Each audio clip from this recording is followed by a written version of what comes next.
Good evening, everybody. Good evening, good evening. This is your host for the evening, Stevenson. I do apologize. I had a slight little mishap on this end, but we are here for the evening. I want to welcome everyone that's on the call, especially the young lady who we're getting ready to talk to tonight that's getting ready to blow you guys away.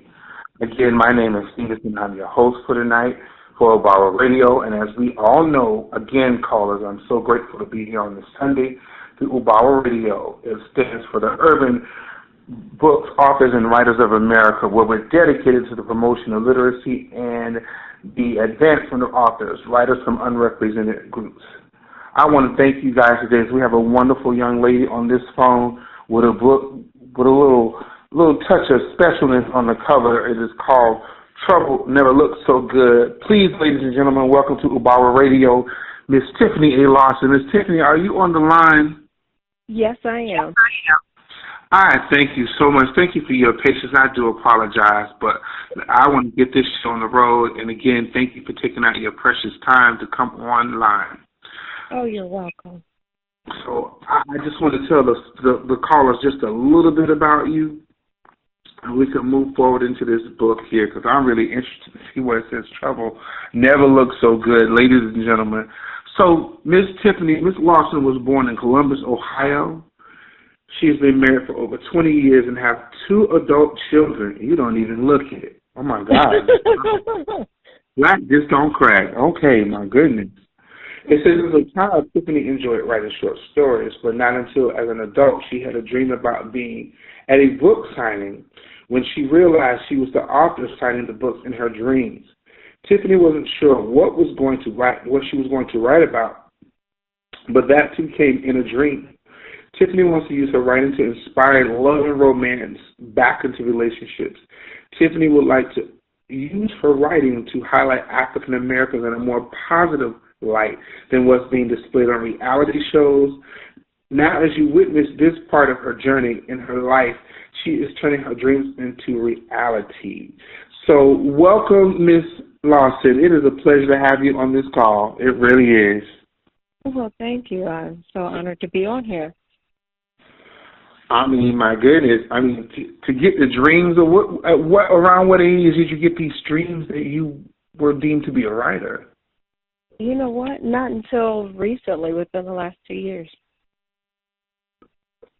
Really? So that's really going into our first question. When did you decide to become an author? Because you got these dreams and now you're doing this, and then what were you doing prior to this? Okay, well, first I started having the dreams, like I said, about 2 years ago. I was home at the time. I had recently had a surgery and was at home and recuperating and healing up and continued to have the dreams. So I don't know if it was the medication working or what, but it definitely started some dreams happening, and I continued to have this dream about being at a book signing, which was kind of awkward for me because I read, but I wasn't always going to book signings or anything like that. And then, like I said, I ended up noticing that in my dream that I was actually the one signing the books. So, of course, that sparked my interest of what am I going to write, what am I supposed to be writing, and so forth. So after a while, I started writing, and here we are. Here's what we come up with.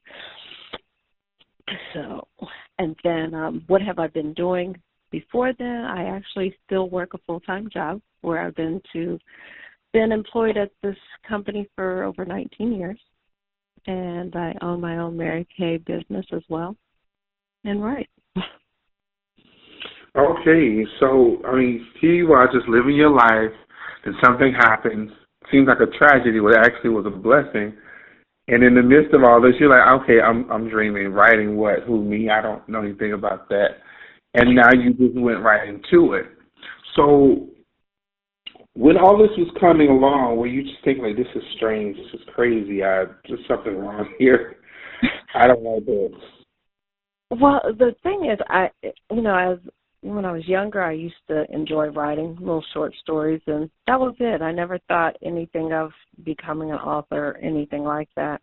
But once I continued to have these dreams, I'm like, I got to do this, I'm like, let me put some real thought into this and see if I can do it. And then things started happening and putting it into place, and here we are. Okay. So you said that you didn't even know what you were going to write at first. So did something happen to you again in your dreams for the first book to write out or did it just start flowing? No, actually, I started writing a different book, which I'm still in the process of writing as we speak. And I was online one day and decided, hey, I seen somebody had aspiring authors here, fill out some information and send us some, 3 chapters of a story, pretty much, and see if they were interested. Well, they were interested. Make a long story short, we couldn't agree on certain things through the contract, so I decided to do it on my own. And sometimes that's the best way. It's just really interesting how you and other authors that I've talked to, how they started writing their books and how it came about, and then yours came in such a way that's like, oh my gosh, okay, well, I guess I'll be a writer now. And then you working on your first book, your second book. What were the decisions in writing these books as you continue to release these books? Well, once you get reading them, you'll see that, especially like in Trouble Never Looks So Good, Tamara, the main character, she's a successful young lady. Even though she's 24 years old, she's got a lot accomplished in those years, and she wanted to have her own business. So even with her, she had her own business and started doing these things, but she would also help other women to follow their dreams and encourage them to do what she was doing. And so I used my writing to do a lot of encouraging other people to do that. With Tamara, she had relationships with people, but nothing serious. She wanted a good man to enjoy life with. And, of course, she eventually meets him, and, they end up, following their dreams together. But, that's... okay, this is the book that we're going to discuss tonight about Trouble Never Looks So Good. The young lady character is Tamara. Mm-hmm. So this is your second book? This is the first one I've published and released. Okay. The other one, I haven't released it yet. But this book it was going to be a one and done, but then I had like a group of readers that were reading it, and I had 3 different endings. So they decided to go with the cliffhanger and was like, no, let's make this into a series. So I have a few more books to follow up after Trouble Never Looks So Good. Okay, so I need the juicy stuff, Miss Tamara. We are not going to skim the surface because when I look at the cover, we're skimming the surface, people. We're going to go deeper into this. We're going to go all the way down 48 meters down there where the sharks are at. That's all right. Go ahead. When I look at the cover, the cover is showing something totally different than what you're saying. And I know you know your story because you wrote it. Mm-hmm. Give us just a little bit more about this book because, I love it because you are speaking positive into our African-American community. I think that's great. But you just got to give me more on this book. Because but it's also, you've got love, you got romance. If you look at the cover, there's Tamara. In the background, if you really look at the background, you see Trouble's body behind him. You don't see his face, but you see his body. Then you see the city and everything. So Tamara, like I said, she's this young lady. She's intelligent. She's attractive. She's, living out her childhood dream as a successful owner of her own boutique. Okay. Which is Dream Designs. And at the time, she was single, no kids, and she was just living life. But she was looking for a good man and was having a problem finding a good man because most of the men that were approaching her just wasn't up to par of what she was looking for in a man. She had a role model, her father, who was a judge who's, well put together man and showed her what love really is. And then when she would meet other people, they weren't really, showing love or knowing how to give love. So That's what it is. Okay, I see the twist now. She had a positive male role model, her father, a judge, an upstanding man in the community, giving her what true love is, and then she goes into this world of who knows what and compares the men she meets to her father. I'm just guessing. well, you know, I don't want to tell women do. everything. So you know what? A lot of women do that. You know, they might compare if they have one that in their lives or whatever, but they might look up to certain men and say, hey, I want this type of man in my life. Especially if they're a good role model and example of how a man should treat a woman. And then, of course, like I said, she meets Stefan, or Trouble is what his name is. Trouble Williams. Wait a minute. That's this young man. Are you trying to tell me something? Well, everybody has, some people have nicknames or whatever. That was just his nickname, So, yeah, we played a little bit with it with the title, Trouble Never Looked So Good. Okay, we're starting to open this door a little bit more. I have another question. I have to down on this one right here. We're getting there. So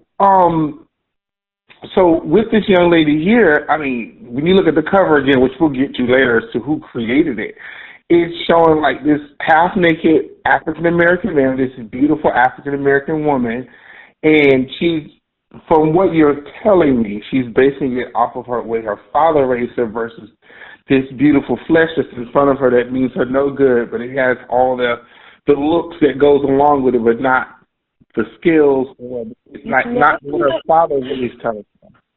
Well, not necessarily. That's why you got to read it to find out, because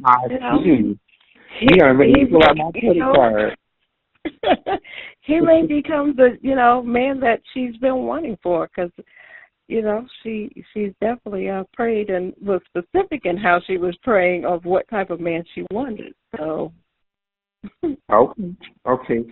So is this book in any way, if you're silent, then I'll have an answer. If you speak, then I'm still going to have an answer. So is this book in any way detailing an inkling, a smidgen, a tinge of your life at all? Of mine? I won't say necessarily of mine. This has maybe some other people, that I have in there, some things in their life that have happened. But there's twists and turns in there, and a lot of it's imagination and things like that. So, yeah, at 24, I wasn't owning up my own boutique or anything like that. So, okay. No. Pretty much this is, letting your mind wander and creating a story that some people can relate to, like the gentleman, Stefan. He's from New York. He comes from a different background than her, so he didn't have that type of family growing up that she did. So, things were a little bit different. So his upbringing and everything, but he was a basketball player who was, pretty much the top point guard. And, he ended up getting a scholarship to go to college, so a very prestigious college. And unfortunately, he ended up being in the wrong place at the wrong time. That kind of ruined his basketball career. So his life had kind of taken a turn. And so he pretty much moved from New York to North Carolina. So he relocated, wanted to start off fresh and, start his life over pretty much. I see. I guess his prayers were answered too, to meet a beautiful young lady like that. Because when you do a change like that, you wanting better, not knowing what's in front of you, because you wouldn't even possibly know until you walk into it. So, but it sounds to be very juicy and something that's it is. Oh my God. For all of those that are just joining us, we thank you very much. This is your host, Stevenson, for the evening. We are on the line with Miss Tiffany Lawson talking about her book called Love Never Looked So Good. And I trust you, Trouble Never Looked So Good. I'm sorry. Look, I'm trying to rename your book. Trouble Never Looked So Good. You must make it your decision to check out her book. So now that you've gotten these dreams, you're out of the surgery, the books are flowing like water. At what point in your life did you start taking it really serious? Was it from that point on, or later on as you're writing your books? As I was writing my book, I took it very seriously. You know, when I made the decision to write it, I thought, you know what, I'm going to do this and learn a lot, in the process, because this was new for me. This was pretty much a challenge for me to do something out of the norm, and not really having people around me that, really knew what all this was going to take.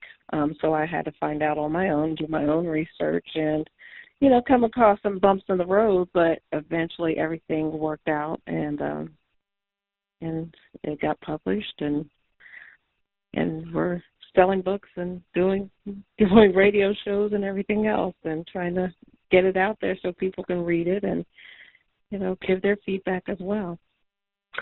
A story that needed to be told, basically, and it was something that had to come through you. Like I've spoken to other authors, you were deemed to do what you're doing, and nobody else can do it the way that you're doing. It's amazing how things have come about in your life to the point of what you're doing now, and look at you now, selling books, radio shows, and book signings, and God knows what. So with the first book that you've written, how long did it take you to complete your first book, and what was the process like in doing so? Because I know there's challenges with many people when it comes to that. This surprisingly didn't take me long to get it written and published. I want to say I started probably like in March of 2016 and had it published and ready and actually printed in December. Wow, I mean, that fast? I mean, no, that's a good thing. I'm not saying it's a bad thing. But, I mean, that fast? Like... Yeah, because once I got rolling and I had the story going, I was up at 2, 3 o'clock in the morning with my laptop steady writing, because that's the time I had, I would write then, and then just reaching out to other people.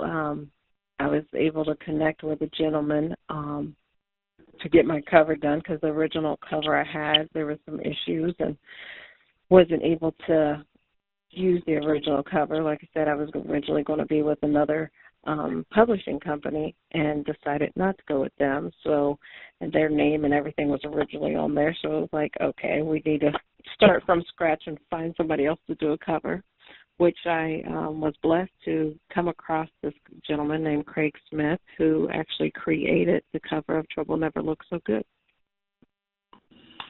So the process for you wasn't as hard as some people. Seems like the process was a little bit more smoother for you. It wasn't smooth. To be honest with you, it wasn't smooth at all. I had bumps all over the place. It was just like constantly, if it was one thing or another, from I had several people to edit it. I had several people, the first person I had to format it, they formatted it, but once it printed, it looked crazy. So it was like, no, I had to pay somebody else to reformat it again, and it was pretty much start all over. Like I said, I had to get another cover, had to do the formatting again. Just there was a lot of things that went into it. So I learned a lot in the process. It wasn't as easy as it may seem, but it definitely made me appreciate and respect the authors and that are out there, because it's more to it than just writing a book and coming up with a story. Of course. But once you got into the rhythm of things, like you said, I had to have a reformat. I had to re-edit it, this, and that. And these people are saying they're professionals. And then you get your work back, and you're like, what is this? A third grader did this or something. You don't tell your child in the house to do it or something, because this is all wrong. And when you be a novice, a new writer, it's like, this could not be right. This looks crazy. Right. And it was. Look, you have no idea. It was like, oh, my God. Like, because some people, even when I was doing different things to get items out there that, I was promoting my book, so I was wanting certain things created. And, my first bookmarkers and things like that. And, when I got them, I'm like, wow, I paid all this money and, this is what I got. So there was a lot of things that, especially when you're putting out all this money yourself and you're getting stuff back and you're going, oh, my God, all these people are recommending them and it's not what you're, up to your standards of what you want, especially when you're coming out with something for the first time. You want to come out with a bang. You're like, okay, I want to have it this way. And, things don't always happen that way. So, but we survived. We made it through. Yeah, you survived. I mean, it's like, okay, let me get off this emotional roller coaster. And it's also you. Because it's emotional because it's your baby. It's like you telling them, feed my baby this milk. And they go ahead and get cow's milk. What are you doing? She's 3 months. You're trying to kill my child, aren't you? So that's your baby. You handed it over. And again, somebody took care of the baby and gave it the wrong formula. Now I got to find a doctor how to retreat my child and get her back on track. Doesn't it feel like that? That's like a child. It is. It really is. It's your baby. And then and I know a lot of people go, oh, my God, why didn't this or why didn't that? And it's easier to say it when you're not the one doing it. And then especially when you're doing everything, when you're doing the promoting, the advertising. I mean, we even did videos on this. I had several book trailers that were done. One was actually, we had actors and actresses actually performing out things, so it was a lot of things that we put out there that I didn't see other authors doing, or if they were, I just, hadn't come across them, but that we wanted to put out there to be different, just so people would notice the book and say, hey, let me read that. Let me see what this is about. And, and this also, this isn't just about love and romance either. There's also, they go through different things that happen to people every day in life. They have ups and downs, but it's just how they get through them together that I want to get across to people too. And I believe that you have, and you took it beyond for you to write your first several books. I mean, doing trailers and all these other things. Most authors don't do that, and you've done that. And I can only imagine the attention you've garnered from that alone. So with all that being said, you've gotten off that roller coaster, thank goodness. Now let me walk forward. What are some of the most rewarding things about writing your books and being an author? I would say the most rewarding thing is, one, just getting the book done and having it delivered and you seeing your work in its final stage. You put in all this work and then now you see your name actually on the cover. You're going, oh, wow. That accomplishment is huge, and it's amazing. And then to be able to hear other people read it and say, oh, my God, I loved it, or I wasn't sure if I was going to like it and I couldn't put it down, or people are saying it's a page turner, oh, my gosh, or, they're like, when's the next book coming out? I get that a lot, and that inspires me because I'm going, okay, they liked it, they loved it, and that's what gets me. I love to have the people the readers that enjoyed it and they're saying they want more, and can't wait. So, and that's what's motivated me to write the second book now. Isn't that a beautiful, feeling? Mm-hmm. Oh, absolutely. I'm sorry, excuse me. To know that people actually liked it, you probably stewed and brewed over it, prayed over it, cried over it, making sure everything's right. And then you're getting this feedback from people going, I'm looking forward to you to writing the next book. You're like, oh, my gosh, you really like that. Yes, because you're showing things and showing this to people that need to know and understand and can relate to it. And then I understand by being a new author, it's like being on a new job. You went through the process, you went through the management, you went through the hiring process, you finally get in the space that you're in, like hoping to prove myself to all these other people. And you have done that. Like you said, my reward, you said your reward was getting it done. And then hearing people say, I love it, I like it. Now you're garnering attention with your, book signings and everything. So it makes you go, it was well worth it. All of that I went through. I wouldn't want to go through that again. Right, exactly. Hopefully, going forward, I've learned a lot and I have better connections and things like that. So hopefully the second book will be a little more smoother, but definitely was well worth it. Yes. Now we know that some of our other callers, and I'm asking you this: was there ever a time you wanted to give up, call it quits? I'm done. Throw this book in the trash. I'm just going back to my regular life. Was there ever a time that you wanted to give up? No. No. Please explain to the audience. You know what? When I put my mind to something, I don't stop. That's just me. Once I made my decision I was going to do it, I was going to do it until it was completed and done. And so there was nothing, not that I'm looking for something, like I've never had a call and say no. Oh yes, the children, the babies, the snake caught us on the yard, lights was cut off, tire blown out, I was fighting my husband, all that good stuff, I'm sick of this. You said no. No, this was probably the best thing for me, and for my husband, because, even at the time when I was writing this, like I said, I was going through some medical issues. So we were having our ups and downs. And once I started writing this book, and even he would read it, and he's like, wow, So it brought a lot of things back for us too. Even some of the, sex scenes that are in here, different things that, spark relationships and keep relationships going. So. Okay. So tell the audience just a little bit, because you can have some new authors on here. What did you do to keep focused to not give up? Because you said you're not a quitter, I can tell that. No, I'm not a quitter. I'm going to tell you, I am a very motivated person, self-motivated person, but I'm a fighter. So my thing is, and that's even literally, I've done boxing and different things. So that's just who I am. Hold on. You did what, boxing?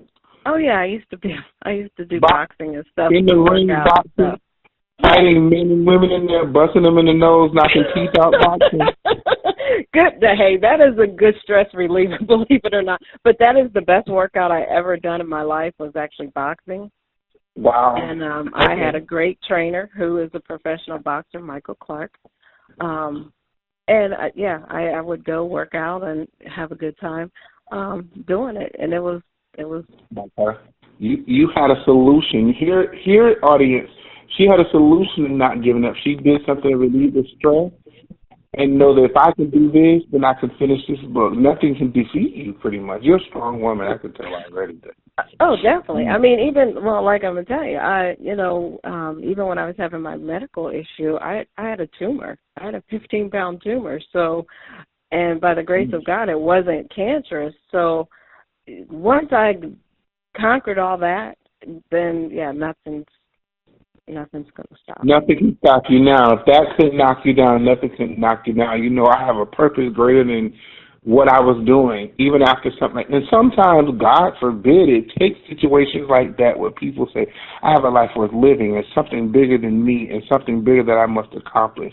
And you got yours in the midst of your situation. That's just so mind-blowing, just how things occur and happen. Wow.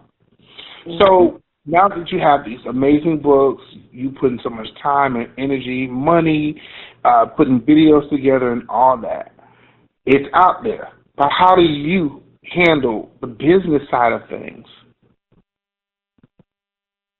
How do I handle the business side? Yes. You just handle. I guess I'm used to, because of the position and things I hold in the real world, I should say. My everyday life is business, so I'm always looking at contracts. I'm always doing certain things. So that part of it, it doesn't bother me. It's just, I guess that part comes naturally too. So, not telling us where you work, what is it that you do? I am a systems control analyst. I actually create bill pay service for online banks across the United States. That's why your mind is so focused. It's in a technical or mechanical way that you already know to put structure in this in place and that in place. And that's why. And you can help people like me and many others are here. That could be a class for you to teach people how do you stay focused on doing this. And you already have it. It's innate. You already have that. I want to get some of this money when you start this class, Ms. Lawson, because I just gave you a idea to make money. Just want to just put that on the line right there. But no, you really should consider that. I can't give you the best advice, but I feel like that's something you should do because most people don't know how to do what you're doing. To have the business side. It's out there now what? Oh, I'm going to put it on social media. That's great.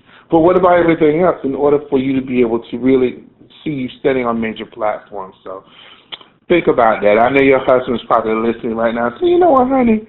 I'm going to listen to that man right there. He's smart. And let's give him some money, too. So you said you had an editor. We heard about you had all these issues was going on. Do you have an editor now, or do you edit your own books now? Hello? Yes, can you hear me? Yes, I can hear you. Did I lose you? Oh, okay. Well, I don't know what happened. I was saying that you told us the horror stories of the people editing and all these other crazy things that were going on. Do you have an editor now, or do you edit your own books? Actually, I have another editor that I'm planning on using in the near future. Okay. Yeah, me personally, I don't think authors should edit their own books. Because to me, like when I write, even when I read it back to, out loud or even read it back, I already know what it's supposed to say. So it's kind of weird to try to edit something when you may not see it all the time because you already know what it's going to say.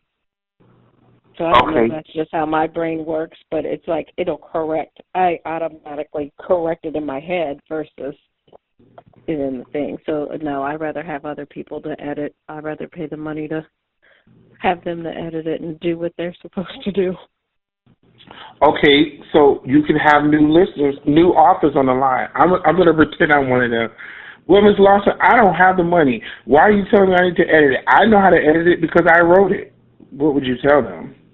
And that's totally up to them because it is very expensive. It's very expensive to edit. It's very expensive to have, different things done.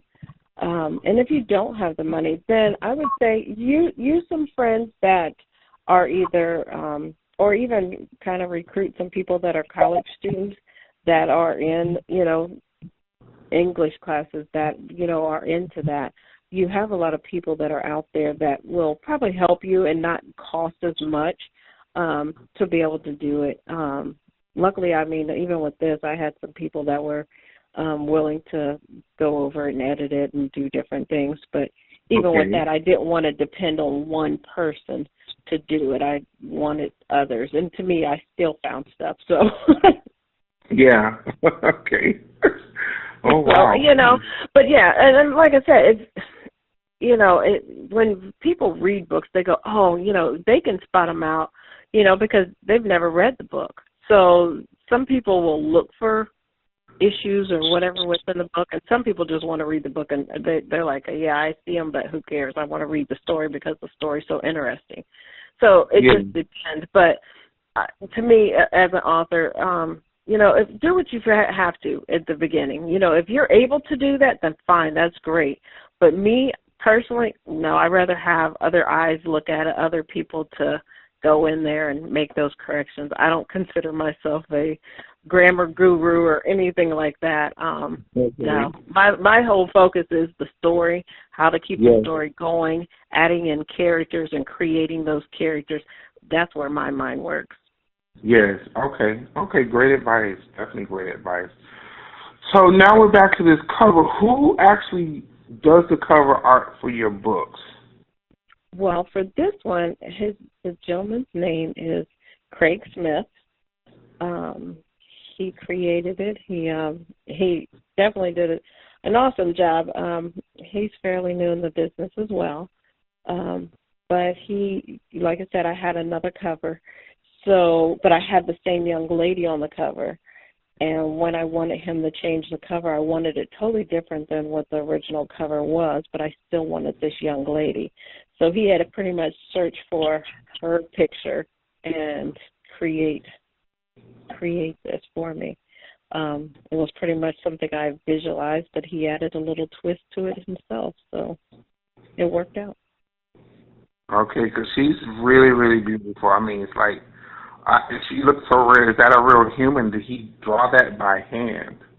No, she's actually you can have like stock pictures of people, and so she's one of them. So you'll probably see her pop up a lot of different places. Well, listeners, I promise you, if you look at the cover, it'll make you definitely buy this book. You know, we're all nosy. We're all nosy. If you see it, she's gorgeous. This half-naked person with all these pecs and stuff. You're going I need to read it, but once you get into it, it's just going to make you just want and hunger for her series. So, Ms. Lawson, have you ever, because I mean, it's like once you got past off that roller coaster, everything started flowing for you, but have you ever encountered any writer's block? And if you did, how did you get past it? Well, I don't know if I want to say I have writer's block, because for me, in this book, no. But in the other books that I'm writing, I've had some writer's block there, but I've kind of stepped away from it for a moment and then go back, or something might trigger, just reading, the book again, or, reading what I've already wrote and saying, okay, how can I make this better? Or what can I do to start spinning it off? And sometimes you branch off and start just jotting down little things until it clicks to you, because to me it has to flow. You have to just, I don't know, it's kind of weird. It's like you get into this mode of, here's the story, this is where I'm writing, and you just flow. You can't force it. It has to just come naturally. Okay, so this is something that you're creating as you go, or is it just flowing and then something all of a sudden happens where it stops, or is it something you're just creating on your own? On my own, because when you're writing, and it's like you said, if there's writer's block, then you step away. Because my thing is, then I'm not focused. If I'm not focused, then I'm not going to be able to write it the way I want to write it. So I step away from it, whether I do it a day or two, and come back to it, read back over what I've already written, and try it again, and go from there. And some people do have writer's block, and they, just can't get back into it. But, sometimes you have to just step away for a moment, or find other things that will spark you. Everybody's different. Every writer's different. It is. That's true. I mean, that's great advice, because some people get stuck and they cry and give up and walk away. Like you said, just leave it alone. It'll come back to you. Maybe there's a situation that's going on that's causing for you to have a mental shutdown, and then nothing happens for a while. But you said, I leave, I come back, it flows again. So it segues into my next question. How often do you write now? Now it depends. Because some nights I get up and I write probably for about an hour or two. It depends. And then there's other times that I won't touch it for a whole week and then come back and start writing again. So right now it's not as much as when I did Trouble Never Looked So Good, because then I think I was more, I've got to get this done, and I want to get it done by the end of the year. And that was constantly on my mind. And then I would think of characters all the time, and I would jot them down, like even wherever I was. I could be out to dinner, and you'd see me pulling out either my phone or a notepad, and I'm jotting down like, oh, man, let me write this character down. Something might pop up in your head. You even, like, if you people watch, you might see somebody and go, oh, wow, I can make a character out of that person. You might not even, it might have been just something that captured your eye about that person, or something they said, and it's like, hey, I could throw that in my story, and yes, and go from there. Well, your writing gene is kicked in now. Since you're heightened when it comes to the words and the linguistics, you're now like, wherever you go is a story. Everything's a story now. It could be a bird flying by you. I'm going to create something out of that because it's kicked in now. It just needed to be jolted And now look at you, everywhere you go, and my goodness, that's actually really good. But you tapped into it, and that's why you love it. It's just in your blood now. It's like you have to keep going. You have to think of it as a really healthy disease, not a bad disease. If there's such a thing as a healthy disease. Well, you know what, and you know what, some people will tell you it's therapy when you start writing certain things, or you know, whether you're writing a true story or you're creating these characters, and maybe you might be adding some truth in there, but then you're putting spins in there just to make it interesting. But you do. It's almost like a therapy where you're like, okay, let me get this off my chest. Or, you know, or maybe something did make you mad that day, and you go, let me throw that in here. Let me say something, you know. Exactly. And then you're good, you know. Exactly. You're an author. You're a writer. That goes for anybody that's in the arts. Beauty is all around us. And whenever we see something that's inspiring us, we're going to constantly write it down, whether it's music or whatnot. And that's what, like you said, putting it in your phone or jotting it down from pen to paper is a beautiful thing to always have, because you never know when it's going to kick in. So my next question to you is, tell us all about your last book signing. Like, what was it like? What was the experience? Because I know you had the dreams. Did that dream come true yet about you doing this book signing? Pretty much. Pretty much. I mean, overall, the whole thing was that I was actually signing a book. So, yes, that has come true. I was just recently at a book signing at Gramercy Books in Bexley, Ohio. And it was really neat. It was a nice thing. They did a locals author event, so there was numerous authors there. So I got a chance to meet other people that are within our community that are doing the same thing, you know. And so it made it nice to, you know, reach out to them, network with them, and find out what happened with them writing their books.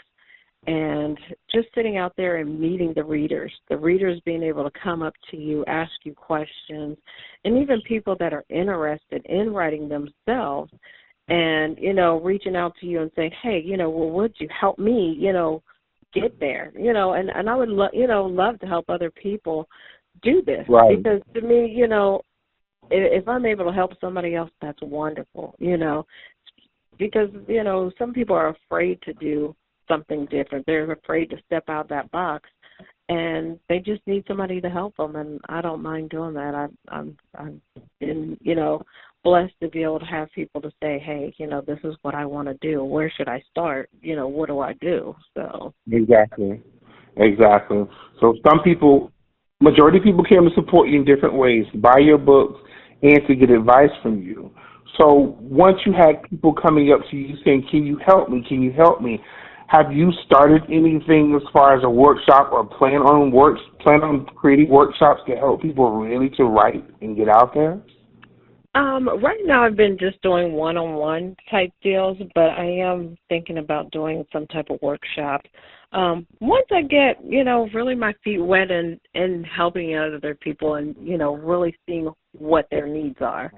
Because people can always say, hey, I want you to help me, but then they have to also be willing to do for themselves. They can't just want you to do everything for them and guide them. Exactly. And, you know, they have to put a lot of effort into this too, because like you said, this is their baby, you know, or, you know, in my case, this was my baby, and this is something that I have to want to do. And then, yes, if I need help along the way, then sure. But, you know, it depends on each person, you know, what they're really looking for in the help they're asking for. Well, you already, like you said, it's on you. It's on the individual. I can show you. I can give you the techniques. I can tell you my story, but at the end of the day, are you ready for this? Because it's more than just typing. It's more than just getting it published. You have to do the work. And that's where some people don't go forward because of fear. Because everything we need is on the other side of fear. Everything. Mm-hmm. And the thing is, you have to believe in yourself. Out of all things, you have to believe in yourself. You have to believe in your writing, and make it happen. You know, there's so many people that, you know, of course you're going to have people that say, oh, my God, don't do that. You know, you're putting yourself out there. You're, you know, but do it. I mean, if that's what your true passion is, then do it.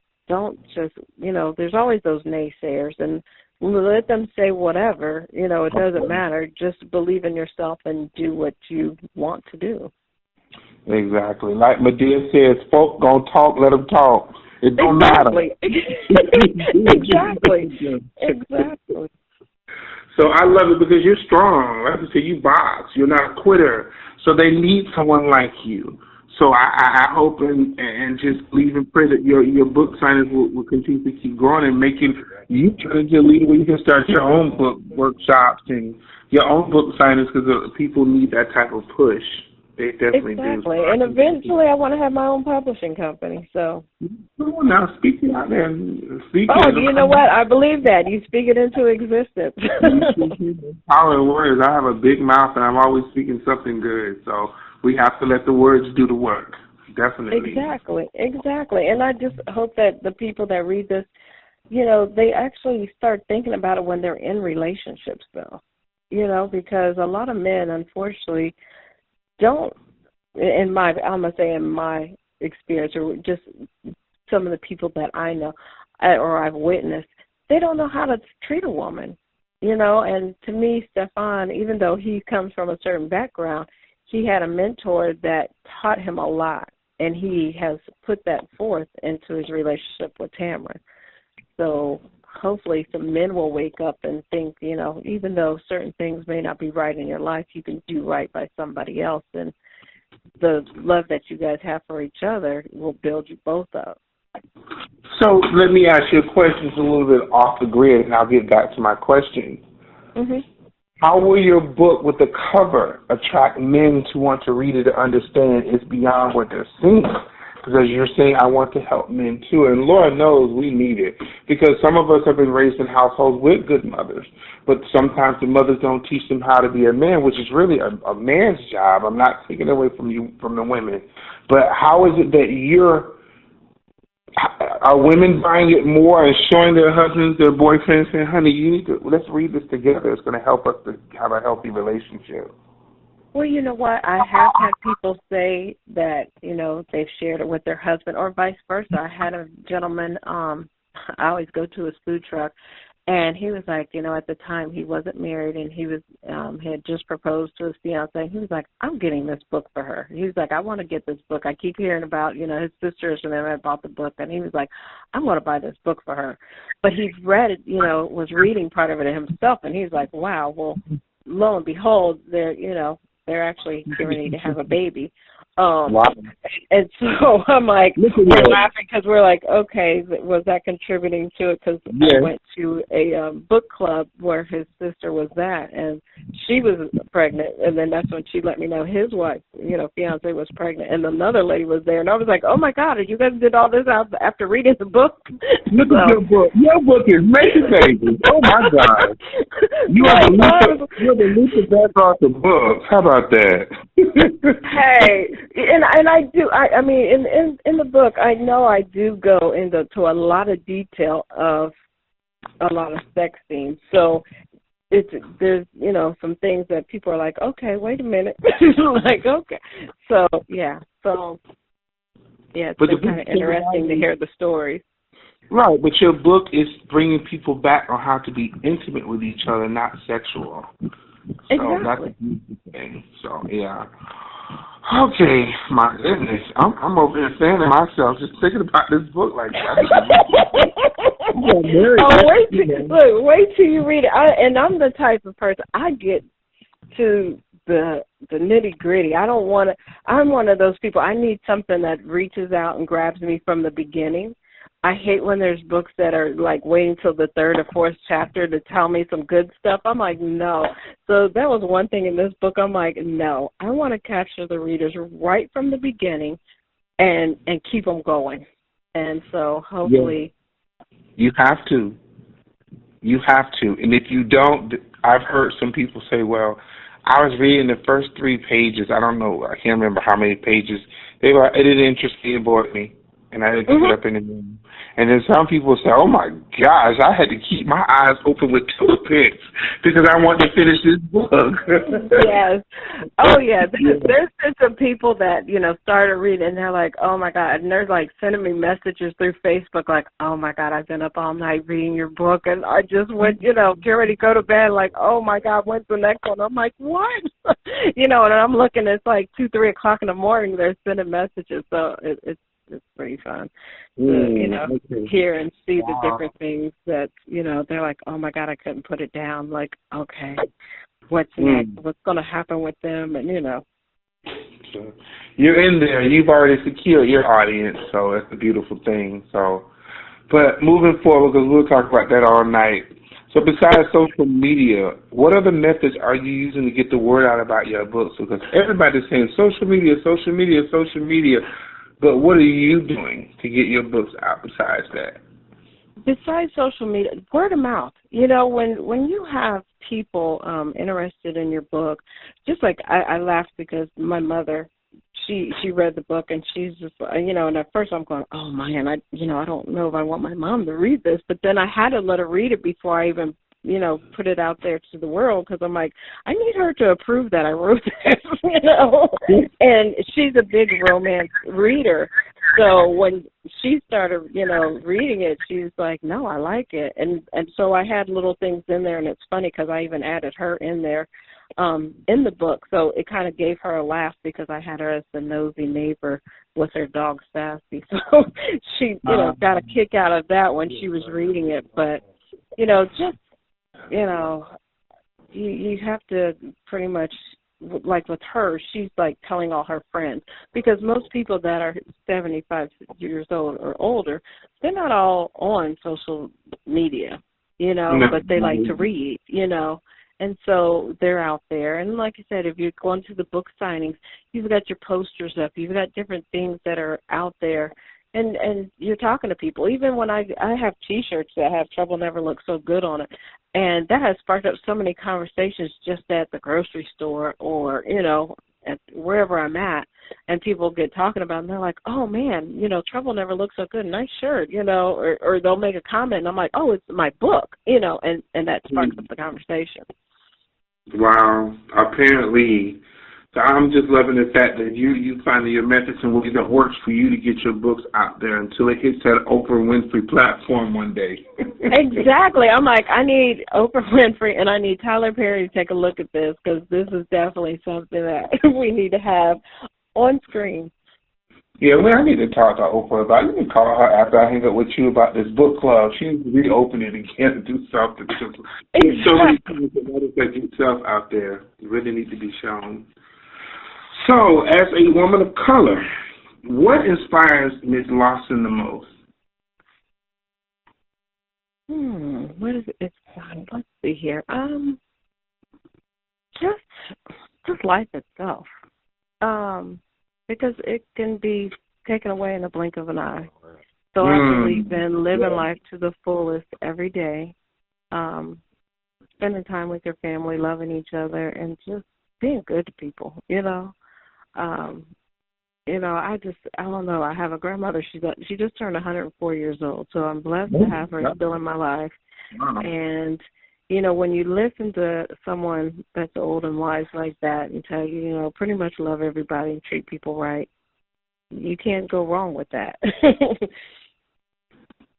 And that's apparently why she's still here. Longevity is a beautiful thing when you can teach people through all that she's seen. And you're saying life inspires you the most. We're seeing people dying left and right. Like they hit this old saying, sometimes the bending tree is not the one that always falls first. I don't know if you've heard that before. Mm-hmm. And here you are saying life. Most people say other things because we have to take advantage of every breath we breathe and wake up every day to fulfill your life. I know whether it's through working, writing your books, and all that. I just think that's wonderful because most people take life for granted every day, and one minute they're here, the next minute they're gone. Exactly. And people need to, like I said, and people need to love. You got to love yourself. You got to love others. And that's what makes life so worth living. I mean, when people just I don't know, when there's just so much cruelty in the world right now, and I think that we need to definitely spread more love and just enjoy life, you know. So you keep doing what you're doing, because what you're doing is a set time for it to do it. So know that you're on the right track. Definitely. Well, thank you. It's truly my pleasure, for real. So even in these last days that's going on around here, who is your biggest influence? Wow. My biggest influence, that's a good question. Because mine has always been the Oprah Winfrey's or the Maya Angelou's in life. But I don't know. I don't know. I can't say that there's really any certain person. That's okay. It's just, you know, I know what I want in life, and I go after it. So. Okay, so you can just say it's just a plethora of people that rolled up into one. They really have a great impact on your life, even though it could, like you said, the Oprahs and the Mayas and whomever else, but they have all impacted your life one way or another to be a strong woman of color to keep going and just saying that they can do it, I can do it. Mhm. Oh, definitely. That's better. Now, that's another slogan right there. I'm going to get paid off of this one way or other. But no, on a serious note, it's okay to have more than one, because we look up to other people, different people at different times anyways. So, Miss Tiffany, have you ever done something in your past that you regret? And if so, how did you get through it? Well, at my age, of course I have. And you know what? You just have to forgive yourself and forgive whoever else was in the situation with you, and move on.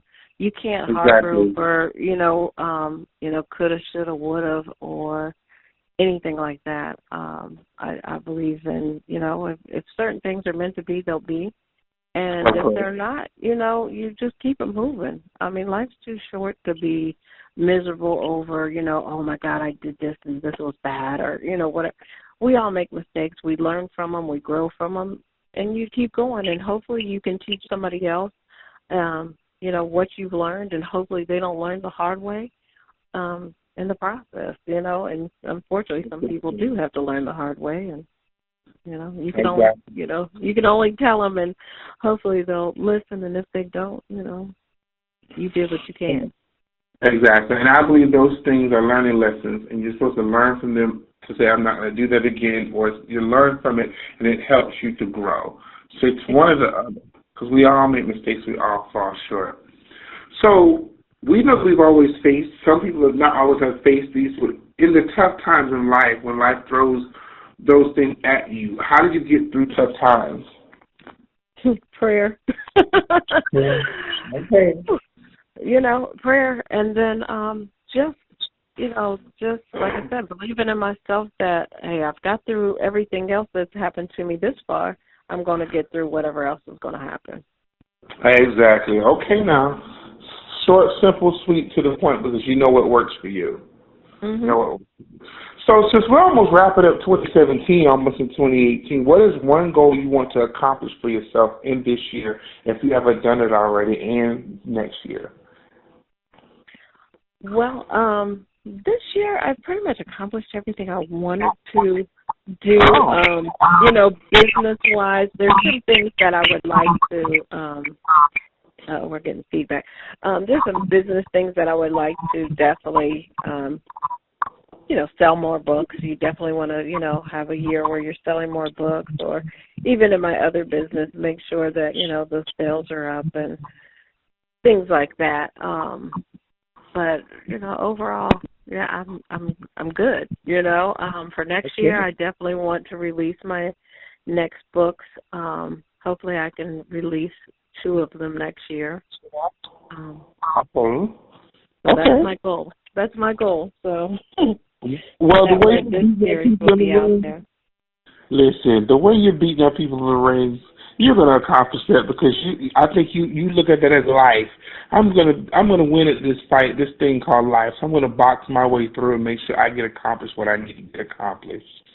And that's what you've been doing. You've been taking your philosophies and the way you think and the way you do things, and you're making it happen because you know at the end of the day it has to be done. I have to do it. It was put on me to finish this, to complete this work. Oh, yeah, because nobody's going to do it for you, and nobody's going to believe in you more than you. Of course not. Of course not. And I'm sorry, go ahead. Well, and you have to promote yourself. You have to promote your own things. If you want it to be successful, you have to put it out there. You have to work hard at it. And, you know, even though there's days that you're like, oh, my God, I'm doing this myself, you know, nobody's helping me or whatever, you got to just keep on doing it. And even if you get tired or whatever, you still got to get it out there. You still got to make it happen. Yeah, exactly. So with all that being said, we're almost to the end. I have one more question for you. So what do you have planned next? Well, I have Well Worth the Trouble. That I hope that and Trouble. Both of those will be released. I'm aiming for 2018. And then I will start another series, which was my original book that I started writing, which is called Atlantis, where it's dealing with a woman that was involved with a man that was a narcissistic sociopath. Oh, my gosh. Oh, yeah. You almost made me drop my phone. You know, and the crazy part is she didn't realize it when she was involved with this man that he was like that. You know, he was charming. He was, you know, all these things. You know, yeah, narcissists are. They're very charming. Right, and he portrays his way, you know, himself a certain way in the public, you know, but then behind closed doors he's something else. So, so that one's interesting. That one, like I said, that was my first one, and so after doing research on that and narcissism and, you know, reading about different things and kind of creating that character, and since that one's going to be a series, coming up with the different titles and ideas of how you want each book to be and to play out. That's been. Oh my God! You might ruffle some feathers with that one, but trust me, it'll definitely be well worth it to open up the eyes of these women and help the men that are dealing with those types of diseases. I'm going to say disease that they're dealing with to help them. Yeah, I mean, or at least wake them up to, you know, because unfortunately narcissistic people don't really look at themselves and, you know, say that it's them, it's everybody else's problem or their fault why everything is the way that it is. But it's been interesting researching that and you know, creating that character, Sebastian, for that character, and just how all these other characters are falling into place and becoming really his victims. Little do they know they're victims of him. And it's like a black widow. It entices you and just traps you in, but at the end of the day, you have to be mindful. I hate to end this conversation, but we have come to the end of another hour, an amazing hour of power with Mrs. Tiffany Lawson, the authoress of Trouble Never Looked So Good. But I want you, Ms. Tiffany, to tell the readers how they can contact you, how they can reach you, how they can find you. They can find me online on Facebook. You can find me under author Tiffany A. Lawson. You can also come to my website, www.authortiffanyalawson.com. I'm on Twitter. I'm on Instagram. I'm a little bit of everywhere. My book can be purchased at Amazon.com. It can be found on Barnes & Nobles, Gramercy Books, a little bit everywhere. So just check out Trouble Never Looks So Good. Okay, ladies and gentlemen, you've heard it here, right here on UBAWA Radio. Once again, as I'm relaxing, I'm your host, Stevenson, for the night. I want to thank each and every one of you. Thank you, Ms. Lawson, again, for taking out your time to really tell us what's really going on in your life and the wonderful books that you're writing. As I always say, you guys, next week, same time, same place. You guys have a blessed evening and a blessed week. We love you all and have a great night. Thank you, Stephen. Have a good You're night. welcome. You too. Bye. Bye.